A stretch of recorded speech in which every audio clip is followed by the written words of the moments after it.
Друзья, всем привет! Сегодня я хочу с вами поделиться такой информацией, которая, может быть, кому-то покажется довольно сложной, и это нормально на самом деле, потому что это реально сложно понять большинству людей, но я очень хочу с вами поделиться, потому что сегодня ночью меня прямо шарашили инсайты, и я постараюсь рассказать об этом максимально просто, насколько сейчас смогу. С каждым днем я все больше замечаю, что энергия дня, число дня оказывает на нас огромное влияние. Почему? Потому что мы с вами живем в мире, который является на самом деле четко отлаженной системой, прописанным кодом. Нам, как людям, как человекам, этого не видно. И в этом и заключается суть вообще всей игры, что здесь в материи у нас есть с вами мозги. Это наш моторчик логики. Наш мозг здесь нами управляет, и мы в материи, находясь в материи, наш мозг также реагирует на все материальное, на материализм.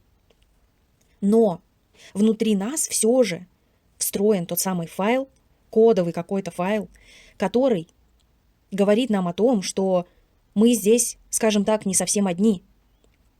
И этот код, кодовый файл, он на самом деле находится в нашем подсознании. И наше подсознание связывает нас с нашими высшими силами. Это не про то, что кто-то, может быть, вам пытается рассказать, там, высшие силы, это что-то такое, Нет, ребята, это не так. Это на самом деле суперестественная штука для каждого из нас. И мы просто этого не помним. У меня есть статьи на Дзен, я недавно завела Дзен, где я много чего такого рассказываю, поэтому, если вам интересно, я очень рекомендую вам почитать мои статьи. В частности, там есть статья «Что такое душа», где я рассказываю вообще тонкости вот этого алгоритма, который я поняла, как вообще все это устроено. Так вот, если мы живем с вами все в системе, и если это прямо механизмы, которые управляют всеми нами, мы с вами живем в линейном мире. И главный наш регулятор с вами здесь – это время. И время, оно как бы заключается, ну вот как вы понимаете время, да, что такое время? Это часы, в первую очередь, естественно, да, циферки на часах. Это дата, это год, это все, что про время, да, все, что нами движет. Это каждая минута, каждая секунда, это век, это год. Это время, которое постоянно движется вперед. И так устроен линейный мир. В линейном мире есть время. Время, которое всегда движется вперед, оно не может откатиться назад. И на часах у нас с вами движение всегда идет по часовой стрелке вперед. Вы не увидите часы, которые, ну только если они не искусственно специально придуманные, да, для того, чтобы вас удивить. Часы всегда движутся вперед по часовой стрелке. И дни также идут только вперед. Вы не можете вернуться в вчерашний день прямо сейчас, то есть естественным образом, чтобы прям все откатилось назад. Чтобы начался буквально вчерашний день. Это невозможно. И именно поэтому мы с вами устроены так, как мы с вами устроены. Буквально, да, как выглядит человек. Наши глаза находятся спереди тела. Ну, то есть, конечно, это так определено, да, что это наш перед тела, да, все, что находится в передней части тела, глаза в частности. Мы с вами смотрим вперед. И у нас нет глаз на затылке, потому что мы с вами должны идти вперед, двигаться в ногу со временем, да, которое не может откатиться назад. Потому что в этом мире, линейном мире, это просто невозможно. Но в тонком мире, из которого мы с вами все родом, откуда мы с вами пришли изначально, там времени нет. И там нет движения дня и ночи, там нет смены времен года. Там все одновременно существует в едином пространстве. То есть, когда говорят, что есть все и ничего, ну, это вот на самом деле про вечность, да, про то, что это такая точка ноль, в которой есть сразу все. Я понимаю, что, может быть, это сложно для обычного восприятия, но, может быть, что-то из того, что я говорю, вам откликнется, и вы что-то вдруг осознаете. Это реально не очень простые вещи. Так вот, в этом мире мы как человеки, как люди, да, мы с вами не одни. Это нам кажется, что мы такие ходим здесь, автономные, да, вот каждый человек, ты там захотел, пошел куда-то, что-то сделал и так далее. Вышел из дома, пошел по определенному пути, и типа, ну а что, какая разница, по какой дороге я пойду в магазин. По одной, по которой всегда хожу, или по другой, по которой я вдруг внезапно захотел пойти. На самом деле, в этот момент, когда вы меняете свою траекторию, вы меняете вообще всю систему. То есть вы подтягиваете какие-то другой какой-то ход событий. И люди, с которыми вы должны были встретиться на той дороге, когда вы пошли в магазин, по стандартному пути вы обычно ходили, вы там должны были с кем-то встретиться.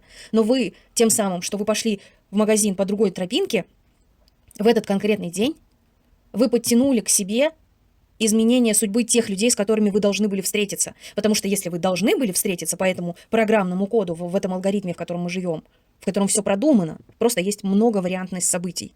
И если в этой точке вы должны были с кем-то встретиться и пошли по другой дороге, вы автоматически меняете их жизнь, в этот день, по крайней мере, что они внезапно тоже идут по какой-то другой дороге, если должна была состояться ваша встреча. Вот. Мы здесь, возвращаясь немножко к вопросу назад, да, мы здесь, в этом мире, с вами не одни.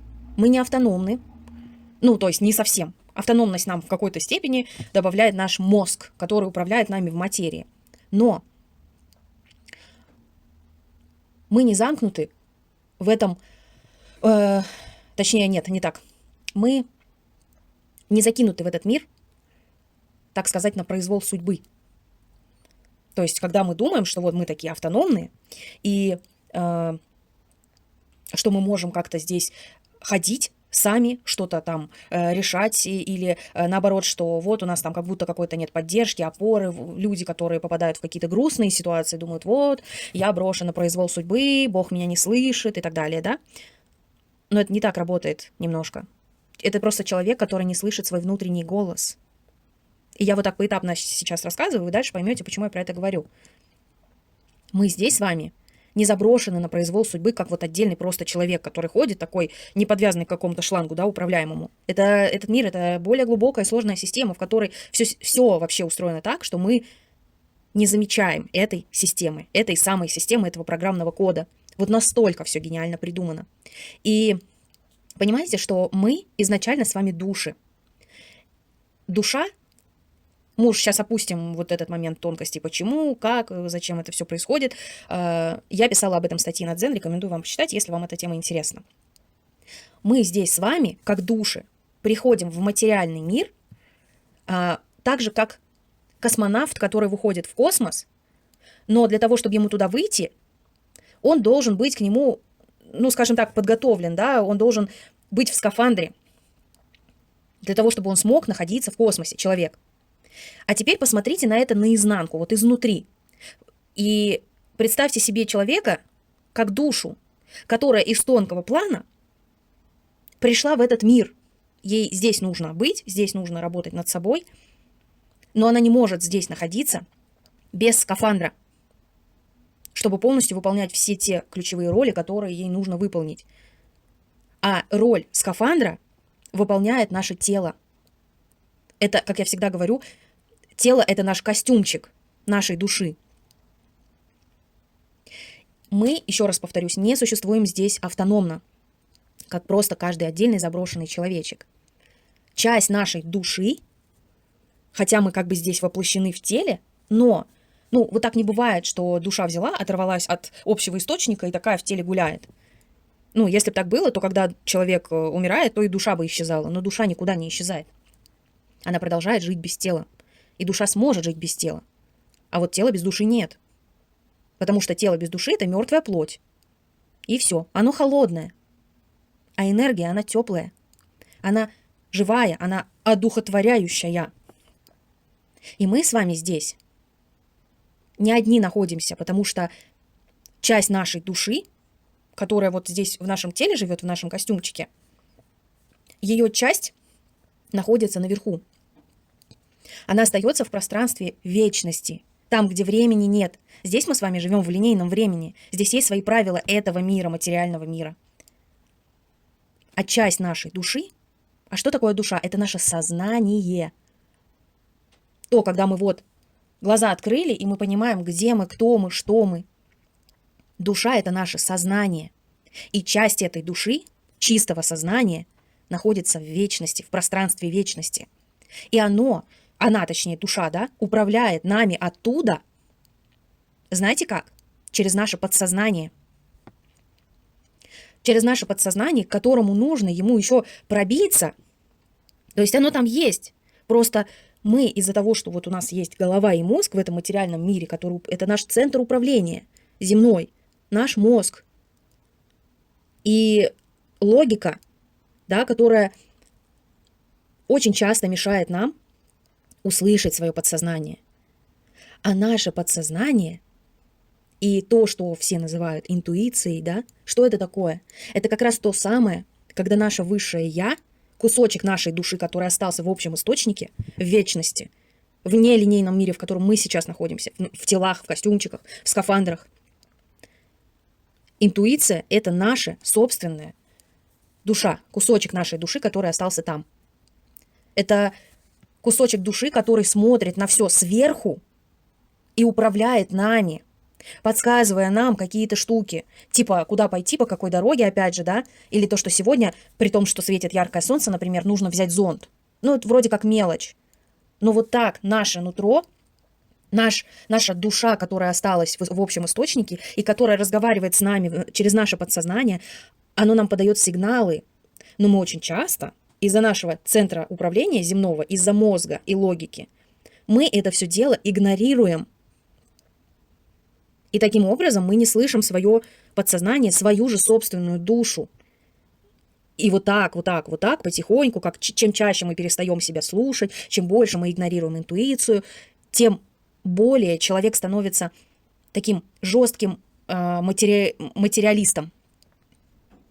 Понимаете?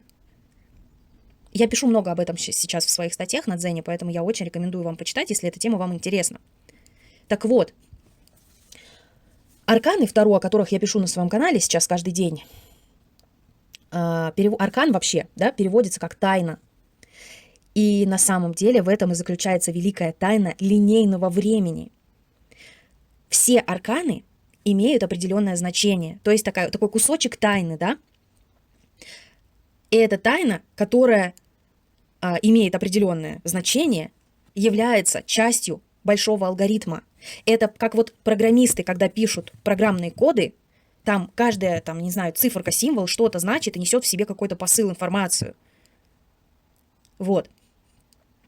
И все арканы, которые дошли до нас, слава богу, да, которые еще хоть как-то могут нам напомнить об определенных истинах, они все имеют определенное значение, которые являются вот этой частью огромного, непостижимого алгоритма, по которому вообще устроена вся наша жизнь. Это как компьютерная программа, компьютерная игра, только сильно более огромная, в которой мы живем с вами и существуем в том виде, в котором мы есть. Просто представьте себе компьютерную игру. Все вы их видели, даже если не играли в них. И вы видели, что там есть персонаж, который играет, как бы действует, да, в тех условиях, в которые он помещен. Но им же кто-то управляет. И этот кто-то, это вы, тот человек, который сидит за компьютером и управляет этим персонажем. Но у этих персонажей внутри игры, как вы можете об этом не подумать на самом деле, у них тоже есть частичка своего сознания, потому что там все по кодам, по алгоритмам прописано. И вот представьте, что каждый раз, когда вы включаете игру какую-то, вы, как бы так сказать, создаете реальность для этих персонажей. Они думают, что вот они живут в каком-то своем мире, в каком-то своем пространстве. Но действуют они и движутся, как бы, скажем так, интуитивно, да? То есть они же не понимают, кто ими управляет. А это вы, тот человек, который сидит за компьютером и управляет этим персонажем. А теперь перенесите это все пошире на то, вообще, что в нашем мире происходит. И наш мир — это тоже своеобразная компьютерная игра, в которой есть свои алгоритмы, свои правила. И арканы, Таро в частности, подсвечивают нам, как это все устроено. Потому что каждый аркан, то есть каждая энергия, каждая циферка несет в себе определенную энергию и определенный прописанный код, определенный какой-то алгоритм, какую-то характеристику. В этом мире пространство разговаривает с нами цифрами. То есть в цифрах заключено очень огромное количество информации. Сейчас вы сами могли наблюдать, что у нас программистов стало очень много, да? А если вы заметите, то программистов стало очень много в одно и то же время, как и случился бум эзотерики. Вы думаете, это случайность? Нет. Это абсолютная не случайность. Потому что все вот так устроено, и программисты, и эзотерики находятся примерно на одном уровне сознания, вы не поверите. Так вот, пространство разговаривает с нами цифрами, кодами, в которых зашифрована какая-то информация. И в этих циферках зашифрована энергия, которая побуждает нас с вами к определенному действию. Но очень часто мы с вами этого не замечаем. Потому что мы так устроены. У нас есть мозг, который наш центр управления, который логика, материализм, и который не дает нам вообще додуматься до того, что это все игра, условно говоря, да? Это, конечно, не повод пойти и прыгнуть куда-нибудь под паровоз какой-нибудь. Я специально говорю некорректные примеры, чтобы не материализовать ничего. Вот. И мы очень часто не замечаем ничего. И знаков, в частности, мы тоже с вами не замечаем. Но есть люди, да, которые, скажем так, более внимательны. И очень часто эти люди эзотерики, которые умеют замечать, например, красивые числа на часах. И очень часто вы можете, когда внезапно вы стали все больше и больше, все чаще и чаще, замечать какие-то красивые цифры. Например, вы смотрите на часы, время 13:13. Или вы смотрите на часы, там время 11:11, 10:10, 09:09. Или 12:21, зеркальные цифры, да? И всякое такое. И вы вдруг начинаете думать, ой, а почему так? Почему я вдруг стал чаще видеть такие циферки? Вообще это называется синхронизация с пространством. Но если мы посмотрим сильно глубже, то на самом деле любая комбинация чисел – это подсказка. Это программа, по которой мы с вами двигаемся. Это программа, которая побуждает нас бессознательно к какому-то действию. Потому что мозг наш, даже мозг, да, не говоря о подсознании, он тоже во многом работает бессознательно. То есть то, что мы неосознанно делаем. Все подчиняется каким-то алгоритмам. Я это заметила, и поэтому я начала писать в своем телеграм-канале каждый день про определенную энергию, да, вот число дня, сегодня 19 апреля, да, мы не берем во внимание сейчас месяц, мы берем просто число. Сегодня 19 число, 19 энергия оказывает на нас влияние. Я это какое-то время на себе проверяла, я это заметила, потом начала на себе это проверять, и вдруг осознала, зная, по крайней мере, значение арканов, да, я осознала, что это реально оказывает влияние. А потом стала замечать, что даже числа на часах, то есть время, час, да, и минуты реально оказывают на нас влияние, и мы этого просто не понимаем, не осознаем, и нам никто об этом не говорил. Но я сейчас вам об этом рассказываю, потому что я это заметила. И это просто алгоритм, внутри которого мы живем в линейном мире, в линейном пространстве. Вот. И влияет на нас, как я уже сказала, не только дата, но и время, вплоть до минуты, вплоть до секунды. Это алгоритм, в который мы с вами все встроены. Так вот, самое главное для нас, как для людей, для человеков, да, вспомнить, что мы с вами неразделимы с нашим высшим вечным «Я», с нашей той частичкой души, которая находится наверху, и сверху она видит весь ваш жизненный путь, все ваши пути, все, что может с вами произойти, все варианты, заложенные в вашу жизнь, многовариантность событий в вашей жизни. И глубоко в подсознании и в сердце у нас с вами заложено знание и память о том, кто мы на самом деле и откуда мы пришли. И вообще зачем, для чего мы здесь. И вот это вот понимание того, кто мы на самом деле, что мы не просто человеки, которые тут гуляют типа сами по себе, как кусок мяса, простите за грубость, материальная плоть, да? А что мы одухотворены сознанием, именно поэтому мы живы. И вот это понимание, что мы, в частности, еще и не одни, да, потому что мы всегда немножечко управляемы нашим высшим «я», оно нас ведет, как мы в компьютерной игре ведем своего персонажа. И это понимание возвращает нас с вами к балансу, к реальному, нужному каждому из нас балансу. Представьте себе знак бесконечности. Вы знаете, что это такое, да? Это восьмерка, которая лежит на боку, так скажем. Так вот, восьмерка состоит из двух окружностей. И две эти окружности – это как две части единого целого. Одна окружность отвечает за дух, сознание, вечность. Вторая окружность отвечает за материю, материальный мир, плотные энергии и так далее. И вот эти две части мы, как живой человек, как живое сознание в себе объединяем. Мы находимся посередине в знаке бесконечности. Наше сознание находится посередине в знаке бесконечности, объединяя в себе понимание и духовной части, и материальной части. Мы находимся посередине, и тем самым мы поддерживаем баланс. Мы начинаем проще смотреть на все вообще. Если мы реально поддерживаем эту середину, золотую середину, этот баланс, мы начинаем проще смотреть на все вещи. Мы перестаем реагировать, например, на несправедливость или на какие-то провокации. Наши эмоции возвращаются к балансу, потому что мы понимаем, как все устроено. И вообще вот эта эмоциональность излишняя, вы же понимаете, что излишняя эмоциональность нарушает баланс. Почему говорят, что, например, какие-то решения нужно принимать с холодной головой? Что такое холодная голова? Это отсутствие эмоций. Это когда вы находитесь в равновесии с самим собой, на золотой середине, в балансе, да? И когда мы понимаем, что мы просто состоим из этих двух частей, и мы как чистое сознание в этом мире, в теле человека, соединяем в себе два дуальных мира.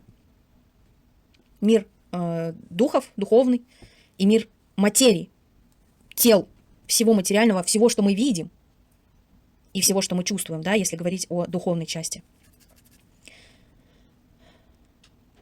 И когда мы это понимаем, мы с вами возвращаемся к балансу, к середине в знаке бесконечности. Почему на карте справедливости второ нарисован человек, который держит весы? И весы эти находятся в балансе. Почему? Потому что человек, персонаж на этой карте, который символизирует определенный архетип, он находится в нейтралитете. Он находится в балансе своих эмоций. Он не предвзят. И когда мы вспоминаем, что мы должны вот на этой серединке находиться золотой, да, мы понимаем, кто мы. И вам, кстати, любой ченнелер скажет, что вот, например, есть хроники Акаши, да, есть поле Акаши. И когда ченнелеры общаются с высшим пространством, когда они могут прям разговаривать, условно говоря, с этим пространством, брать оттуда информацию, любой ченнелер скажет вам, что поле хроник Акаши не имеет эмоций. Оно нейтрально. Оно реально нейтрально, потому что баланс. Потому что все в мире находится в балансе и в равновесии. И законы кармы туда же, да, опять же, восьмерка и знак бесконечности. Законы кармы туда же, потому что все в мире, главный закон нашего мира – это гармония, баланс и равновесие. Все приходит в равновесие. И если вы когда-то что-то нарушили, в прошлой жизни, в этой жизни, вы запустили маятник. И этот маятник рано или поздно в этой жизни, или даже в следующей, или в следующих, он все равно вас догонит. Потому что вот так устроена энергия, так устроено мироздание, и все приходит в любом случае к балансу. И как я говорила в своем видео про законы кармы, вода, представьте себе воду, налитую в стакан. Как бы вы стакан не вращали, вода всегда приходит к линии горизонта. Даже если вы его там растрясете, и он начнет колебаться, рано или поздно эта вода все равно придет к линии горизонта, к балансу. Вот она нейтральность, вот она истина. Так вот, возвращаясь к главному, о чем я сегодня хотела рассказать. 19 сегодня число. Это 19-й аркан. Это энергия 19, которая влияет на нас. 19 минута, 19 секунда, 19 час и так далее. В целом 19 число – это энергия, в которой содержит в себе информацию закодированную, которая соответствует вот этой девятнашке, скажем так. И это программный код, это частичка программного кода, у которого есть свои характеристики. И в позитиве Этот код напоминает нам о том, что мы с вами как раз-таки связаны, мы всегда на связи с нашим высшим «Я». И это дает нам осознание того, кто я. Я не один, я здесь не автономен, не брошен. Со мной всегда тот самый дух, который нам что-то подсказывает, тот самый Бог, на самом деле, которого все называют разными именами. Но все это на самом деле просто про одно и то же. Про одно и то же. Про то, что каждый из нас не один. И каждый из нас имеет свою поддержку. А поддержка эта на самом деле заключается в лице самого себя, в кусочке души, который остался там наверху, в пространстве вечности и ведет нас здесь, в этой компьютерной игре, в этом мире. И 19-я энергия дает нам воспоминание о том, кто на самом деле такой я, и что я тут не один, и что все классно, все хорошо, я не брошен. Все приходит к балансу. Я вспоминаю, кто я и для чего я здесь нахожусь. Именно поэтому 19-я энергия отчасти характеризуется тем, что мы возвращаемся к себе настоящему и вспоминаем, вспоминаем, кто мы, и даже приходим к пониманию нашего предназначения. Что такое предназначение? Вот подумайте о какой-то любой вещи. Для чего предназначен утюг? Для того, чтобы им гладили. Ну и люди любят говорить, что вот у меня есть какое-то предназначение, да? То есть я для чего-то предназначен. Отчасти это действительно так.